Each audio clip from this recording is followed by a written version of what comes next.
자본주의냐 삶이냐 라이피즘으로 가야 된다라는 걸 제가 제안을 합니다.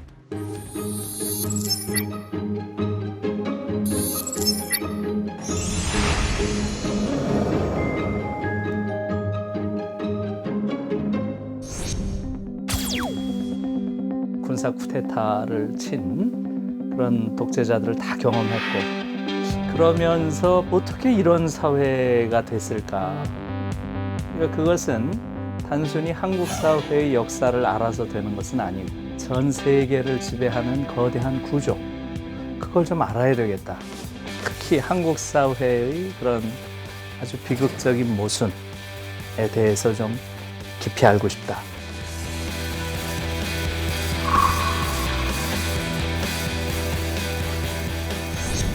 예, 여러분 안녕하십니까?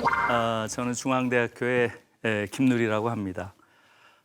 오늘은 포스트 코로나 시대에 여러 가지 변화들이 지금 많이 있죠. 사실 현대 사회는 그 이전에 어떤 사회보다도 자본주의라고 하는 이 질서의 규정하는 힘이 너무나 강해서 새로운 질서를 상상하는 것조차가 너무나 어려웠어요.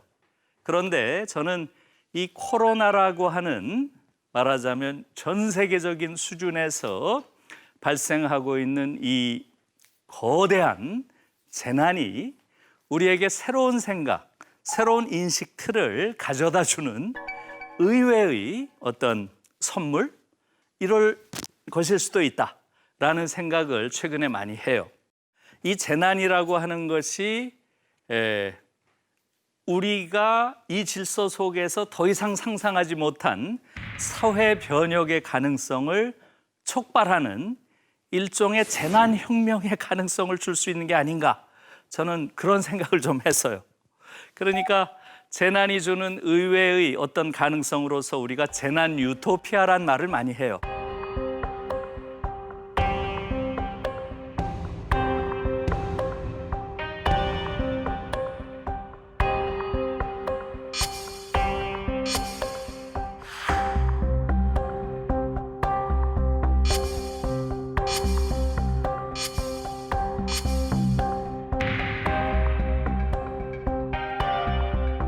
재난 속에서 인간이 일상에서 볼 수 없었던 어떤 의외의 선행과 선의와 이런 것들이 만나는 그런 공동체를 이렇게 만들어내는 이런 모습을 보게 되는 거죠.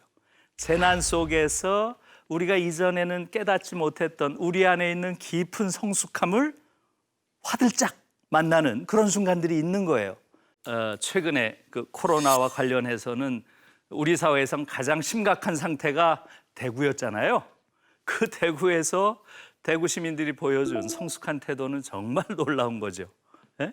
일체의 그런 사재기도 없었고 패닉도 없었고, 게다가 이동 통제도 하지 않고 또 폐쇄도 하지 않고 하는 상태인데도 대구 주민들이 보여준 그런 아주 스스로 이동을 자제하는 성숙한 모습, 이것은 지금 다른 나라의 사례를 봐도 거의 유사한 사례가 없을 정도로 아주 훌륭한 것이었다, 이런 걸 우리가 봤죠.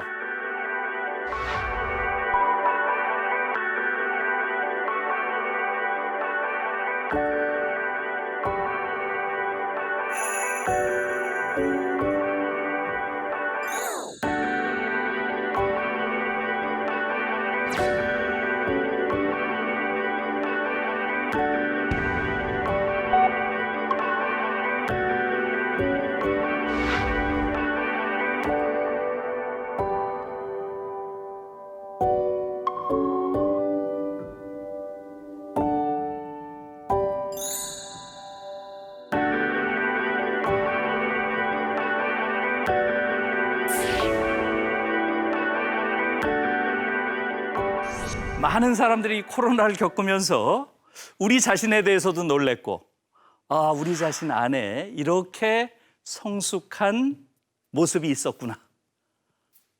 여러 면에서 지금 한국인들이 보이고 있는 이 소위 방역, K방역이라고도 하죠.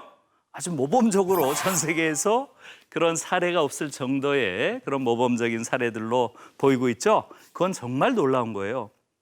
우리 안에 그런 성숙한 모습이 있는 것이죠.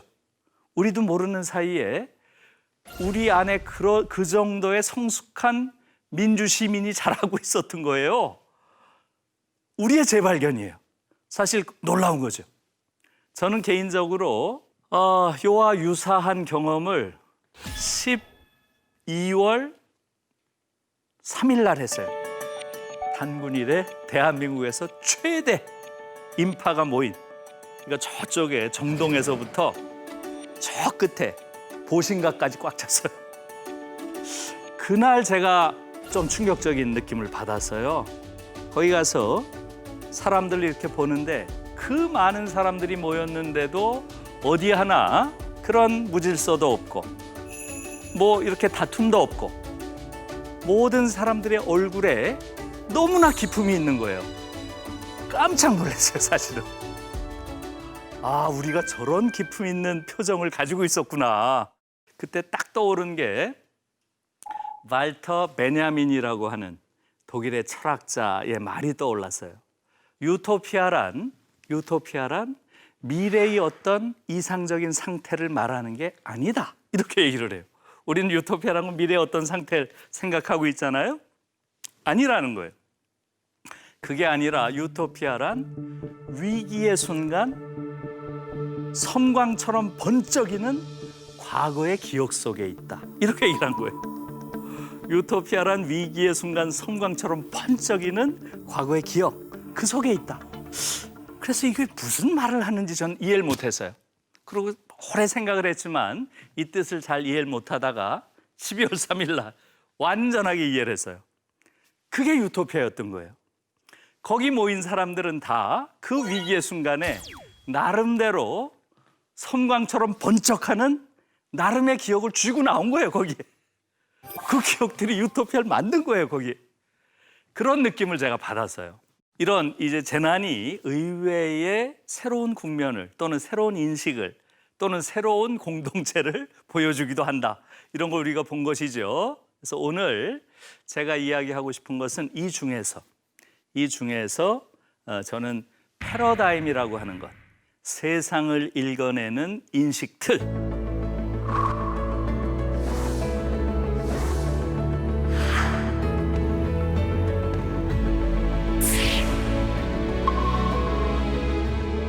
이 인식틀에 거대한 변화를 재난이 줄 수 있다. 그리고 그것이 이 한국 사회를 사는 우리에게 사실은 굉장히 새로운 국면을 열어주는 그러한 선물일 수 있다. 이런 주제를 가지고 좀 이야기를 하고자 해요.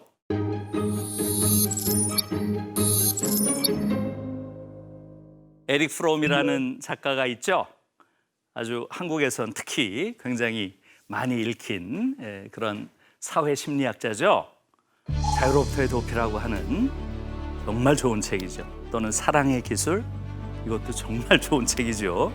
이런 책들로 한국이 굉장히 잘 알려져 있는데 에릭 프롬이 쓴 마지막 작품이 건전한 사회예요. The Sane Society.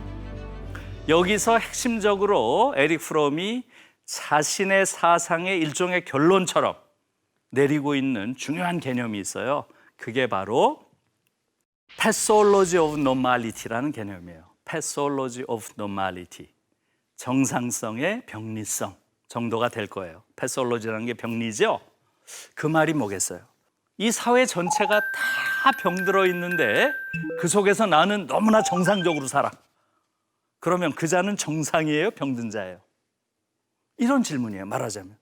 내가 발을 딛고 있는 이 사회, 이 일상의 삶의 본질을 이해한다는 건 쉬운 게 아니에요. 저는 코로나가 일종의 재난혁명의 성격을 가지고 우리에게 와서 새로운 우리를 자각할 수 있는 기회를 줬다고 봐요. 그중에서 첫 번째로 가장 중요한 인식의 계기를 준 게 저는 미국을 바라보는 관점이에요. 미국관에 있어서 패러다임의 전환이 생겼다. 그리고 이것은 대단히 중요한 것이다. 이렇게 생각을 해요. 지금까지 우리는 미국을 객관적으로 보는데 실패했어요. 그렇게 볼 수가 없었어요. 왜냐하면 미국은 우리에게는 하나의 구원자였고 선망의 대상이었고 우리가 따라야 할 어떤 모범이었어요. 우린 계속 미국을 따라가는 것이 선진국이 되는 것이고 미국을 따라가는 것이 우리가 이제는 새로운 그런 좋은 국가가 되는 어떤 모범적인 길을 가는 것이라고 생각을 해왔어요. 그런데 이번 이 코로나가 어떻게 보면 미국의 민낯을 보여준 거죠. 지금 전 세계에서 가장 많은 코로나 희생자를 낳고 있고 또 수천만, 몇 주 사이에 수천만이 넘는 그런 실업자들을 양산하고 있고 그 과정에서 특히 미국 사회의 아주 약자들이 거주하는 그런 곳에서는 너무나 많은 비극들이 일상적으로 지금 벌어지고 있어요.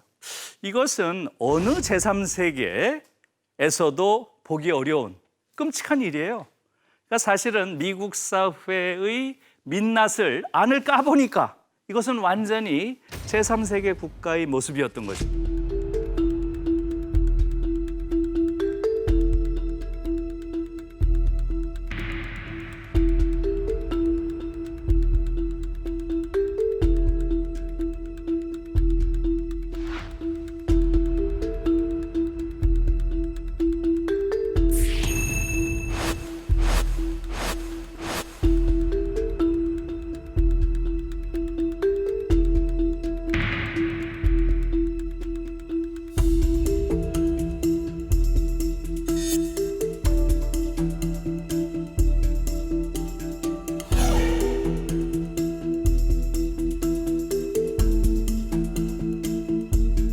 It doesn't hurt people. I think it gives you an additional level of safety. Weight group had what is morbidly obese, they say.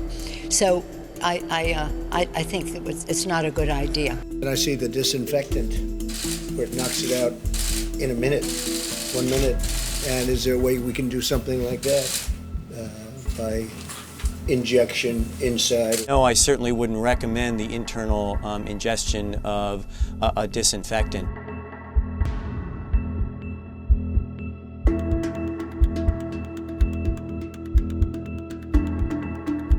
We don't have enough masks, we don't have enough gowns, and we need more from the federal government and others. I quit my job today. This isn't gonna get any better. America is not prepared, and nurses are not being protected.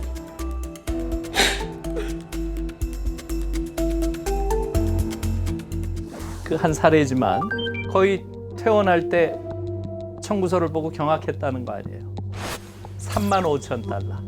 우리 돈으로 한 4천만 원. 네? 이런 이제 미국의 의료 시스템이라는 게 미국 사회가 어떤 사회인지를 적나라하게 보여주는 거예요. 모든 것을 다 시장에서 구매하라는 거예요. 그게 자유시장 경제의 원리고요. 미국은 그게 그대로 적나라하게 구현된 사회죠. 너 아프니? 그러면 네 고통에 대해서 치료를 하려면 시장에 가서 의료 서비스를 사라. 이런 거예요. 네 안전이 불안하니? 그러면 안전을 돈 주고 사. 그게 다 사설 경비 업체들. 안전까지도 다 사라는 거예요. 병은 말할 것도 없고. 그러니까 인간의 모든 것들을 시장에서 사라는 게 미국식이에요.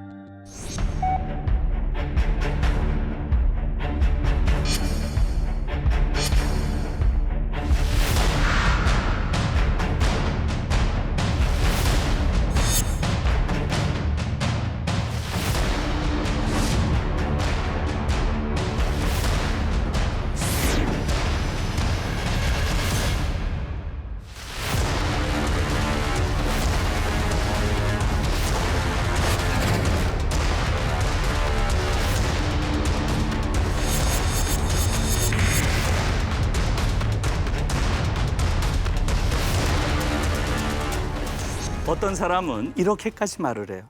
한국은 미국보다 더 미국적인 사회다. 이렇게까지 말하는 사람이 있어요. 저는 그 말도 일리가 있다고 봐요. 다시 말하면 우리가 가지고 있는 모든 제도가 미국식이에요. 모든 제도가. 한국인들이 가지고 있는 모든 제도가 사실상 미국의 제도고 한국인들이 가지고 있는 내면, 즉 한국인의 영혼도 미국인의 영혼과 거의 같다. 그래서 이걸 합쳐가지고 제도의 미국화와 영혼의 미국화를 합쳐서 저는 총체적 미국화라는 개념을 써요. 총체적 미국화. 한국은 완전히 총체적으로 미국화된 사회다. 라고 이야기를 합니다. 정말 그럴까? 몇 가지 사례만 들어볼게요. 교육제도 한번 볼까요? 대학 어때요? 대학. 막 경쟁을 해가지고 막 경쟁을 해서 대학에 들어갑니다. 이 대학들은 또 막 엘리트 대학 시스템이 있어요. 1등 대학, 2등 대학, 3등 대학, 4등 대학 이렇게 있죠. 하버드, 예일, 스탠포드, 프린스턴 쫙 있죠. 서울대, 연대, 고대 어쩌고 저쩌고 쫙 있죠. 그래요, 안 그래요? 이런 대학의 엘리트 대학 시스템 완전 미국식입니다. 우리는 이게 너무나 당연하다고 생각하는데 다른 나라들이 다 당연한 게 아니에요. 유럽의 대부분의 나라는 엘리트 대학 시스템이 없습니다. 유럽과 미국 혹은 영미 모델은 전혀 다른 모델이에요. 엄청나게 비싼 대학 등록금. 영국도 엄청나게 비싸요. 미국도 엄청나게 비싸죠. 미국이 총량으로 봐선 가장 비싸요. 미국이. 한국이 전에는 2등이었어요. 미국 다음으로. 등록금의 총량이. 그러나 1인당 국민소득 대비 대학 등록금은 세계 1위예요, 한국이. 그러니까 어마어마하게 비싼 등록금을 우리가 내는 것도 완전 미국식 모델 따른 거예요. 예를 들어서 유럽은 어떤가요? 유럽은 대학 등록금 없죠? 아까 엘리트 대학 시스템 없다 그랬죠? 그 다음에 생활비를 줘요. 오히려 유럽의 경우는. 그래서 대체로 지금 독일에선 100만 원에서 110만 원 정도를 매월 주죠. 생활비로. 그걸 바펙이라고 해요. 바펙. 이런 이름으로 줘요. 완전히 다른 사회인 거예요. 다른 사회. 굉장히 강도 높은 경쟁을 시키는 대학 입시. 그다음에 엘리트 대학 시스템. 그다음에 엄청나게 높은 학비. 이게 전부 다 미국식인 거예요. 구체적으로 어떻게 하느냐. 고등학교 졸업할 때 대학 입학 시험 자체가 없어요. 대학 입학 시험 자체가. 고등학교 졸업할 때 졸업시험만 보는 거예요. 그걸 아비투어라고 부르는 거예요. 아비투어. 프랑스도 마찬가지죠. 프랑스는 그걸 바칼로레아라고 부르는 거죠. 네? 그리고 이 아비투어는 거의 다 붙어요. 90% 이상. 대학 가겠다는 생각이 있는 아이들은 다 붙어요. 그러면 독일의 학문 수준이 떨어지는가? 그래요? 이렇게 교육개혁을 하고 나서 사실은 노벨상, 특히 학문 관련된 노벨상이 더 늘었어요. 지금까지 교육개혁이란 이름으로 한국에서 해온 것은 그저 입시 방식을 뜯어 고치는 걸 교육개혁이라고 해왔어요. 그래서 교육개혁이란 말이 너무나 한국 사회에서는 그야말로 누더기가 됐기 때문에 저는 교육개혁이란 말을 안 쓰고 한국에서 지금 유일한 교육을 바꾸는 방법은 교육혁명밖에 없다. 이렇게 얘기를 하는 거예요. 교육혁명이 지금 꼭 필요한 그런 시점에 왔다. 저는 이렇게 생각합니다. 지금 우리나라에 중요한 두 개 거대 정당이 있죠. 네, 민주당과 통합당이겠죠. 이 두 정당을 한번 보면 뭐 사실상 상당히 유사한 정당이라는 걸 알 수 있죠. 그걸 뭐 구체적으로 정강 정책을 들지 않더라도 김모 씨라고 하시는 분이 한 번은 지금 이번에 통합당에서 또 이 지난번 선거 때는 민주당에서 선거 전체를 총괄하는 그런 비상대책위원장인가요? 그런 형태의 총괄 책임자를 맡으셨잖아요. 이것은 다른 나라에서는 상상할 수 없는 얘기죠. 예를 들어서 독일에서 기민당의 선거의 총책임자가 그 다음번에는 3인당 혹은 녹색당의 총책임자를 맡는다? 이건 있을 수 없는 얘기죠. 두 정당의 정강정책의 차이가 없기 때문에 왔다 갔다 해도 별로 낯설지 않은 거예요.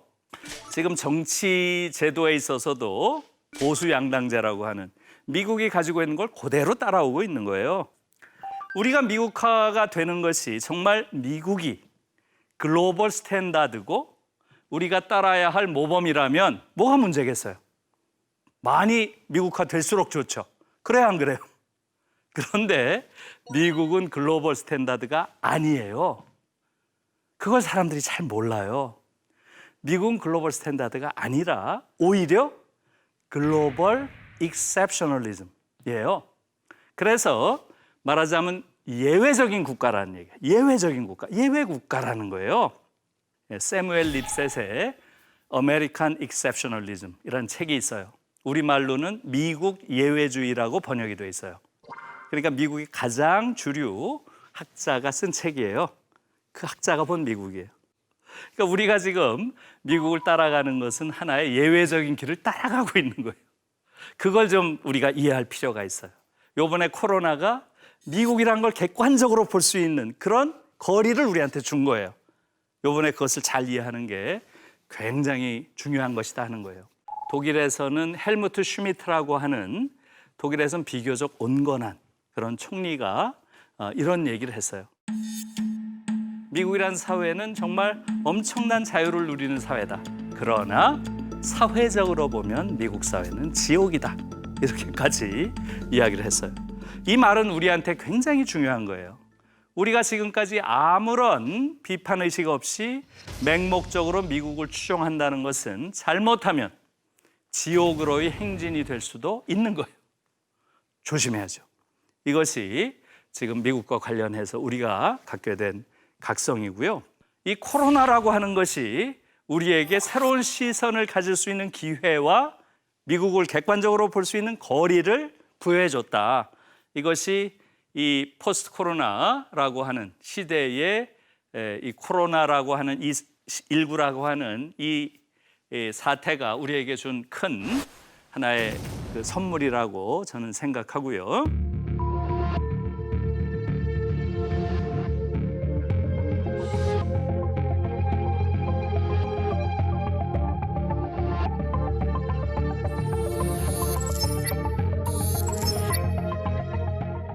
코로나가 우리에게 일깨워준 두 번째 어떤 인식, 두 번째 큰 인식 틀의 변화라고 하는 것, 그것은 저는 자본주의라고 봅니다.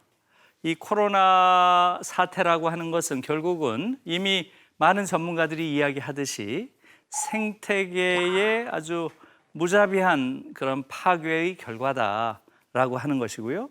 또 이 생태계 파괴를 추동하고 있는 거대한 질서, 그것은 자본주의라고 하는 사회 구성체의 작동 원리에 의해서 필연적으로 이런 사태가 온 것이죠. 자본주의 시장 경제는 효율적으로 인간의 욕망을 충족시켜 주긴 하는데 이것은 자유롭게 놔두면 인간을 잡아먹는다는 거예요.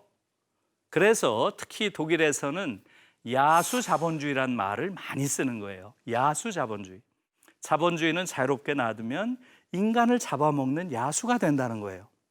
그러니까 이 야수 자본주의라는 비유를 저는 굉장히 좋아해요. 아주 적절한 비유예요. 야수니까 어때요? 잘 달린단 말이에요. 엄청나게 잘 달려요. 사회주의 계획 경제보다 훨씬 잘 달리는 거예요. 그런데 자유롭게 놔두면 자꾸 인간을 잡아먹는다는 거죠. 그것은 실업과 불평등을 뜻하는 거예요. 실업과 불평등. 그리고 이것에 따라오는 뭐예요? 불안과 빈곤 문제. 이 네 가지 문제가 자본주의가 인간을 잡아먹는 요인이에요. 그 실상, 그 현실은 우리가 한국 사회에서 일상적으로 목도하는 거예요. 한국인이 전 세계에서 가장 많이 자살을 하는데 그 자살이 그중에 철학적인 자살이 몇 프로나 되겠어요, 여러분? 거의 대부분 사회적 벼랑에 몰려가지고 마지못해 생을 마감하는 비참한 사회적 타살들인 거예요. 대부분이. 한국인들은 생각하는 것, 느끼는 것, 욕망하는 것, 미국인들이랑 거의 같아요. 기본적으로 경쟁이라는 게 너무나 당연하다고 생각하고 이 세상은 하나의 거대한 경쟁을 하는 곳이라고 생각하고 그 경쟁에서 이긴 자가 독식을 하는 건 너무나 당연하고 심지어 정의롭다고 생각하고 이 세계는 다 우열이 있어가지고 우수한 자가 열등한 자를 지배하는 건 너무나 당연하다고 생각하고 이렇게 생각하고 있어요. 경쟁, 이데올로기죠. 그러니까 어떻게 돼 있어요? 지금 한국 사회는 전 세계에서 가장 불평등한 나라가 된 거예요. 자살률 18년째 1위예요. 재작년에 한 번 2등 했어요.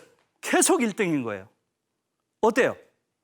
산업재해 사망률 보세요. 21년째 1위예요. 21년째. 예? 오늘 아침에 제가 새로 나온 통계를 봤더니 영국의 25배예요. 10만 명당 10.1명이에요. 영국이 0.4명이더라고요. 영국의 25배. 예? 얼마 전까지 20배였는데 더 늘었어요, 차이가. 이건 재해 아니에요. 이쯤 되면 이것은 살인이에요, 살인. 그래서 저는 산업재해 법이라고 하는 이것을 기업살인법으로 바꿔야 된다고 봐요. 영국이 바로 유럽에서 가장 산업재해 사망률이 높은 나라였어요. 한 8년 전으로 전 기억하는데 그때 영국에서 새로운 법을 만들었어요. 그게 기업살인법이에요. 법의 이름부터 바꿨어요. 그러고 나서 기업가들한테 굉장히 엄한 벌을 주는 그러한 새로운 법을 만든 거예요. 그리고 나서 지금 영국이 유럽에서 가장 낮아졌어요. 산재 사망률이 가장 낮아졌어요. 그래서 이 산업재해라는 건 이것은 무슨 운명적으로 오는 게 아니에요. 정책적으로 얼마든지 개선할 수 있는데 한국은 안 하고 있습니다. 왜 그렇겠어요? 자유시장 경제. 다 자유롭게 놔두는 거예요. 국가가 개입 안 합니다. 이것은 정상 상태라고 볼 수 없습니다. 제가 보기에 이것은 전시 상태예요. 자본과 노동 사이에 내전이 벌어지고 있는 나라예요.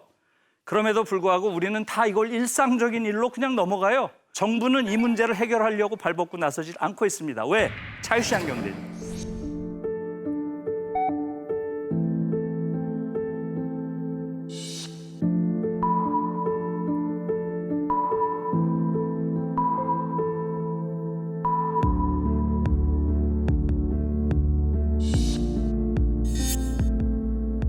너처럼 억울하게 죽고 다치는 사람들이 그동안 수만 명에 달한다는 것을 보고 얼마나 놀랍고 분노스러웠든지 너를 비록 살릴 순 없지만 다른 사람들이 우리처럼 삶이 파괴되는 것을 막고 싶단다.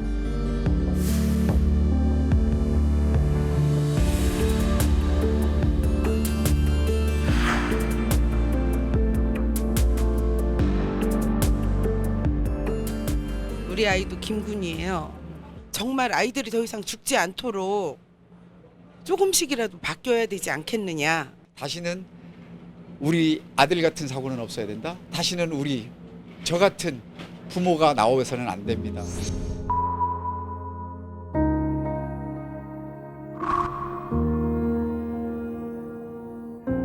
매일매일 6명 이상이 떨어져 죽는 거예요. 몸이 터져 죽고. 노동자들이 몸이 터지는 소리가 푹푹 들리는 거예요. 매일매일. 내년에 2,000명 죽고 후년에 2,000명 죽고 해마다 이렇게 죽어야 되는 거예요. 그럼 이것은 정말로 시급한 문제죠.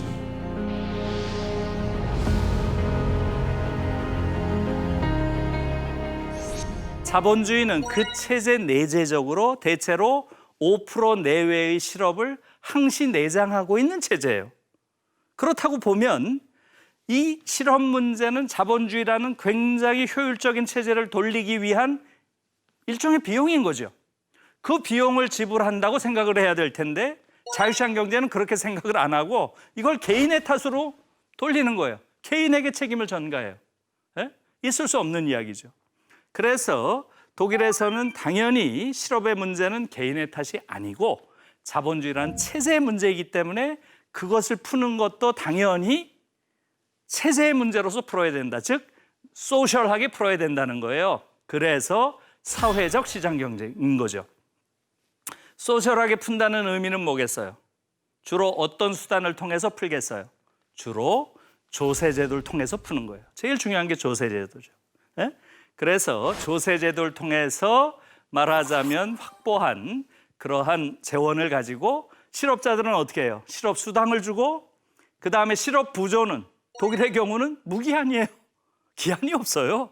실업수당을 주고 실업부조를 주고 그 과정에서 여러 가지 직업에 진입하기 위한 직업교육을 시키고 또 직업에 진입하는 것까지 이것을 국가가 책임져야 된다고 생각하는 거예요. 이게 바로 사회적 시장경제예요. 조금 이해를 하셨죠? 그러니까 시장경제가 가지고 있는 활력과 효율성은 활용하되 시장경제가 가지고 있는 야수성은 최대한 국가가 개입해서 통제해야 된다는 거죠. 그래서 인간을 못 잡아먹게 해야 된다는 거예요. 이게 사회적 시장경제죠. 기업 내에서 우리처럼 노조 조직률이 약하고 기업에서 노동자들을 이렇게 멋대로 소위 노동에 유연하라고 하는 말도 안 되는 그런 개념을 써가면서 노동자들을 자기 멋대로 해고할 수 있는 이런 나라가 어디 있어요? 미국과 한국 대표적인 나라입니다. 독일의 기업 같은 경우는 사실상 노동자들이 다 사장을 임명하는 나라예요. 노동자들이. 에? 그러니까 사장이 노동자를 건드릴 수가 없어요. 왜 그렇겠어요? 노사 공동결정제. 이건 뭐 한국이나 미국에서 상상할 수 없는 거죠. 노사 공동결정제의 나라예요. 예를 들면 한 회사의 이사를 구성할 때 노동자가 50%가 들어가는 나라예요. 노동이사 50%, 주주이사가 50%입니다. 그러니까 우리가 알고 있는 큰 독일 기업들이 있죠. 벤츠라든가 뭐예요? 루프트한자, 또 벤베, BMW 뭐 많이 있죠. 이런 데는 다 20명의 이사가 있고 그중에 10명이 노동이사예요. 예? 그러니까 노동자의 권익이 어떻겠어요? 우리로선 상상할 수 없는 거죠. 그 정도로 다른 거예요. 그런 제도들이 사회주의적 시장경제에 해당되는 거예요. 그것은 뭘 뜻하는 거겠어요? 그것은 바로 시장경제는 그 효율성으로 인정한다. 그러나 인간이 존엄한 존재로 살아가는데 꼭 필요한 영역, 그것은 절대로 시장에서 상품처럼 거래해서는 안 된다는 거예요. 그게 뭐겠어요? 인간이 존엄한 존재로 살아가는데 꼭 필요한 영역이 뭐겠어요? 3가지죠. 주거, 의료, 교육이죠. 이것은 어떤 인간이든 그 사회에 있는 모든 인간들이 존엄한 존재로 살기 위해서는 반드시 누려야 될 권리인 거예요. 그것은 시장에 맡겨서는 안 된다는 거예요. 우리 한국은 어때요? 의료는 비교적 우리가 요번에 시장보다는 일종의 의료의 공공성이라는 건 한국이 일정한 수준에 이르렀다는 걸 보여줬죠. 예. 그에 반해서 교육 어때요? 전 세계에서 가장 사교육이 높은 나라입니다. 다시 말하면 사립대학 비율이 87%인 나라예요. 전 세계에서 사립대학 비율이 가장 높은 나라예요. 이렇게 고등교육 체제가 왜곡되어 있는 나라가 없어요. 그 다음에 주거 문제는 어때요? 주거는 완전히 이거 뭐 나라 전체를 들썩들썩하게 하는 투기장이 돼버렸잖아요. 그런데도 국가는 가만히 있어요. 요번에 우리 이 K방역이 보여준 것은 국가가 효율적으로 개입을 했을 때 그 사회가 대단히 역동성과 합리성을 가지고 작동하더라라는 걸 보여줬죠. 시장보다 훨씬 더 국가가 잘한다라는 걸 보여줬죠. 이것을 우리가 인식해야 돼요. 정부가 당연히 사회의 최소한의 복지 체제를 이제는 갖춰야죠. 이제는.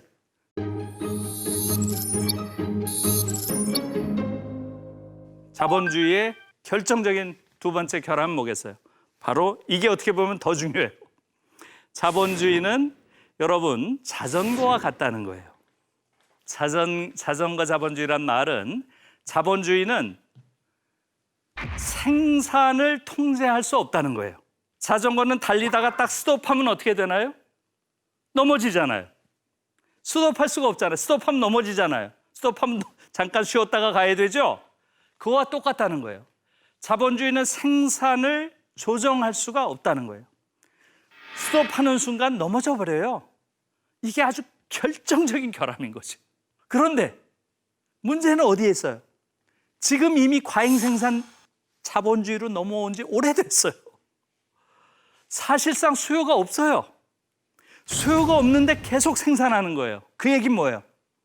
바로 끊임없이 수요와 상관없이 과잉해서 생산한다는 이야기는 필요하지도 않는 것을 끊임없이 만들어낸다는 이야기죠. 자, 그러면 어떻게 해야 돼요? 이 자본주의는 더 이상 필요가 없는 물건들을 끊임없이 인간이 소비하게 할 수 있느냐? 여기에 자본주의의 성패가 달려있는 거예요. 인간 내면의 허위 욕망을 끊임없이 불러일으켜서 인간을 끊임없이 소비하는 소비 기계로 변형시킬 수 있느냐? 소비 기계로 조작해낼 수 있느냐? 이게 현 단계 자본주의가 가지고 있는 가장 중요한 문제예요. 저는 현 단계 자본주의를 문화 기생 자본주의라는 말을 만들어 봤어요. 그건 제가 만든 말이에요. 현 단계 자본주의는 문화에 기생해서만 살아남을 수 있다. 여러분 지금 TV를 틀어놓고 한번 보세요. TV가 하는 일이 뭐예요? TV의 복음은 뭐예요? 말하자면 24시간 소비하라. 에? TV가 왜 존재해요? 소비의 복음을 알리는 게 TV의 가장 중요한 역할이에요. 어떤 신상품이 나왔다 하면 막 몰려가서 줄 서고 막 이런 것들이 있죠. 자본주의가 바라는 너무나 이상적인 인간형이죠. 예? 너무나 이상적인 소비자형이죠. 그런 것들이에요. 자본의 이런 거대한 문화라는 이름의 조작 행위는 광범위하게 지금 행해지고 있고 성공을 거두고 있어요. 그게 이제 우리 일상적으로 우리가 그렇게 길들여져 있는 거죠. 여러분들 아마 집에 가서 옷장 한번 열어보세요. 옷장. 빽빽하게 들어서 있죠, 옷들이. 근데 뭐라 그래요? 입을 게 하나도 없네. 그러잖아요. 에? 아이고, 다 유행에 뒤처졌어. 그러고 또 사는 거예요. 유행이라는 것. 대표적인, 에? 지금 그런 말하자면 끝없는 소비를 만들어내는 그런 행위죠. 다시 말하면 문화라는 걸 통해서 허위 욕망을 만들어내지 못하면 자본주의는 붕괴합니다. 그게 이제 자본주의의 중요한 지금 현 단계의 문제예요.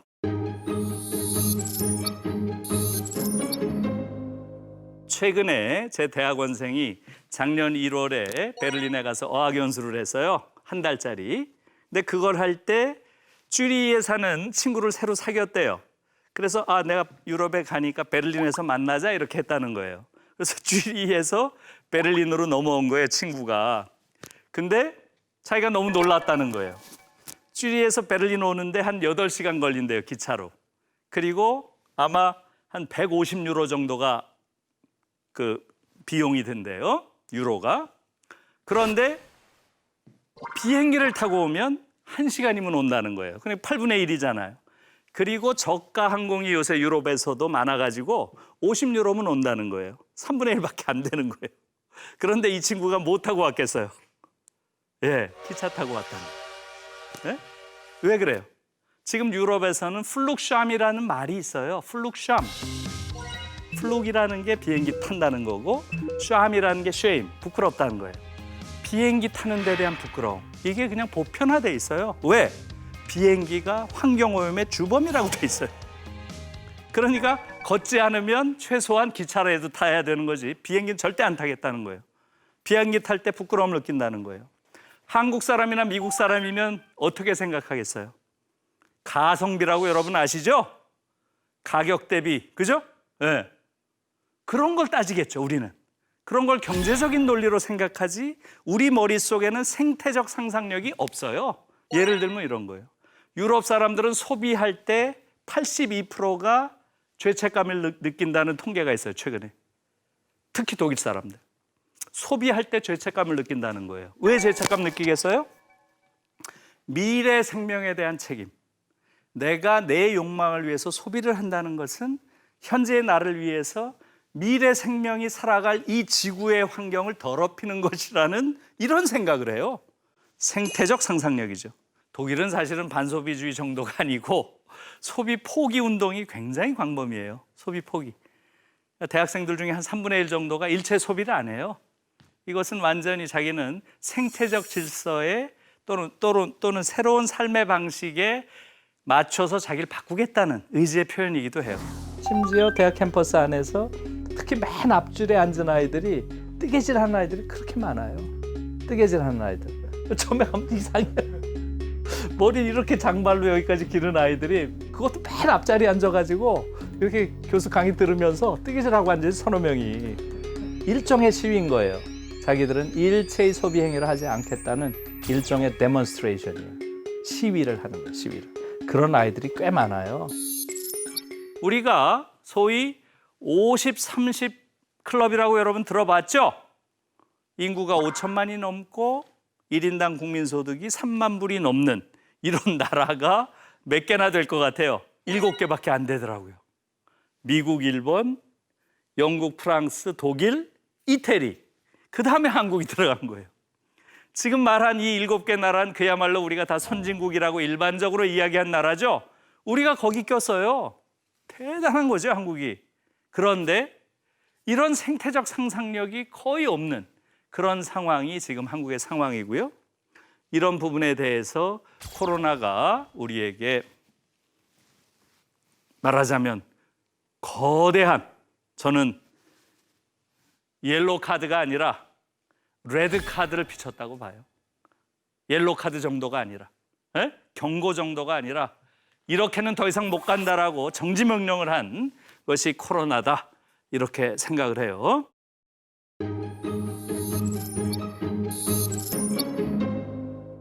지금 유럽에서는 22세기는 오지 않는다라고 하는 이런 담론들이 굉장히 광범위하게 펴져 있어요. 22세기는 오지 않는다. 왜? 지금과 같은 형태로 자본주의가 이렇게 생태계를 때려부시고 파괴해서는 이건 더 이상 생태계 순환 자체가 파괴된다는 거예요. 다시 말하면 자연이라는 것은 일정한 수준의 자기 복원력, 자연 치유력이라는 게 있죠. 그런데 이건 순환이 계속 작동할 때 있는 거예요. 순환계가 깨져버리면 이젠 복원이 안 되는 거예요. 곧 그런 시대가 올 거라는 거죠. 그래서 실제로 지금 독일을 비롯한 유럽에서는, 제가 독일에 가면 그런 이야기를 굉장히 자주 들어요. 지금 살고 있는 사람들, 지금 젊은 사람들, 저야 이제 곧 갈 테니까 뭐 상관없지만 조금 젊은 사람들은 마지막으로 이제 지구 문을 닫고 나갈 가능성이 꽤 높아요. 최후의 인류, 최후의 인간, their last mensch, 이런 말 굉장히 많이 해요. 자, 그러면 어떻게 해야 되느냐? 이게 남은 거죠. 상당히 비관적인 지금 이야기를 했죠. 우리는 이제야 비로소 이 코로나로 인해서 우리가 처해 있는 상황이 얼마나 비극적인 상황인지, 우리가 따라온 미국이라는 모델이 사실은 얼마나 문제가 많은 모델이었는지, 또 우리의 일상을 구성하는 견고한 세계, 즉 이 자본주의라고 하는 세계가 사실은 얼마나 아슬아슬하고 위태롭고 결국은 인류를 멸망시킬 그런 위험까지 가진 위험한 체제인지를 지금 이야기했어요. 20세기 초에 그 당시에 세기 말의 위기를 보면서 당시에 로자 룩셈부르크라고 하는 아주 유명한 그런 사상가이자 혁명가지요. 이런 말을 했어요. 사회주의냐 야만이냐. 아주 굉장히 유명한 말이죠. 얼마 안 돼서요. 아주 최근에 독일 학생들이 데모하는 걸 봤는데 거기서 아주 놀라운 구호를 봤어요. 뭐라고 써 있냐 하면 Capitalism vs. Life예요. 이것은 틀림없이 로자 룩셈부르크의 당시에 그 말을 일정 정도 패러디한 거겠죠. 자본주의냐 삶이냐 이렇게 한 거예요. 자본주의냐 삶이냐. 저는 이 말을 보고서 이 아이들의 바로 이것이 그야말로 핵심을 찌르는 말이다, 이런 생각을 했어요. Capitalism vs. Life 이렇게 했을 때 바로 이 life를 죽이는 거죠. 그래서 저는 이 구호가 너무 대단한 구호라고 생각을 했어요. 어떻게 이렇게 핵심을 짚었을까? 자본주의라고 하는 건 첫 번째 뭐예요? 전도돼 버린 것. 인간의 삶이 사물에 종속돼 버렸어. 삶을 파괴한 거예요. 그렇죠? life, 삶이 life잖아요. 두 번째, 자본주의는 사회를 붕괴시켜, 사회를 파괴했어요. 사회라는 게 뭐예요? 생존의 문제죠. 생존, 이것도 life죠. 세 번째, 자본주의는 자연을 파괴했다 그랬죠. 자연이라는 건 뭐예요? 생명이잖아요. 이것도 life잖아요. 그러니까 이 세 차원, 인간과 사회와 자연을 파괴하는 이 세 차원은 다 삶과 생존과 생명을 파괴한 거예요. 자본주의가 파괴하는 그 총체성을 life란 개념으로 잡고 있다는 걸 보고 제가 깜짝 놀랐어요. 자본주의냐, life냐. 그래서 저는 제 나름대로 lifeism이라는 개념을 만들어 봤어요. lifeism. 이제 향후 포스트 코로나 시대는 캐피탈리즘에서 lifeism으로 가야 된다라는 걸 제가 제안을 합니다. 자본주의는 안티 라이프라는 거죠. 자본주의는 기본적으로 life의 적대적이다. 그것을 한국말로 삶이라고 부르든 생존이라고 부르든 생명이라고 부르든 이 life의 적대적인. 그렇기 때문에 바로 자본주의의 대안으로서 lifeism으로 우리가 가야 된다라고 주장을 하고 싶고요. 두 번째는 이 lifeism이라는 개념은 이데올로기적인 유산에서 자유로워요. 20세기 내내 이데올로기적 싸움을 많이 했죠. 사회주의, 공산주의 무슨 이런 걸로 많이 싸웠잖아요. 거기서 자유로워요. 그러니까 다시 말하면 lifeism이라는 개념으로 자본주의에 반대하는 모든 정파를 포괄할 수가 있어요. 다시 말하면 라이피스트라는 말을 우리가 쓸 수 있어요. 저는 이제 우리가 모두 라이피스트가 되어야 된다 이렇게 생각을 합니다. 예? 다시 말하면 자본에 맞서서 삶의 가치, 라이프의 가치를 우선시하는 그런 사람들, 그게 라이피스트죠.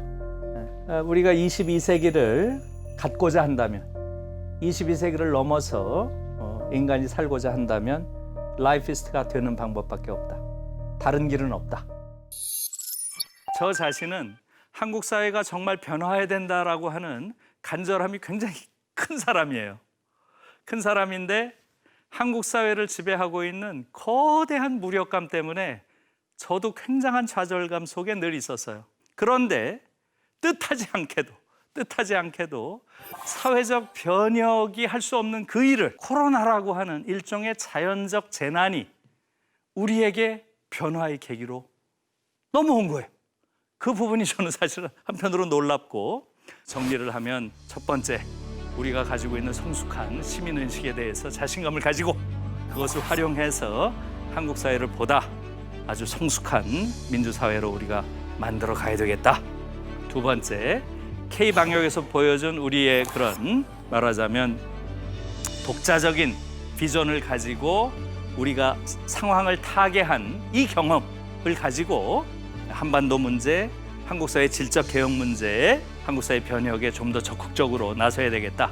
이번 기회를 통해서 우리가 미국과 자본주의에 대해서 좀 더 객관적인 그런 시선을 갖게 되는 그런 계기가 됐으면 좋겠습니다.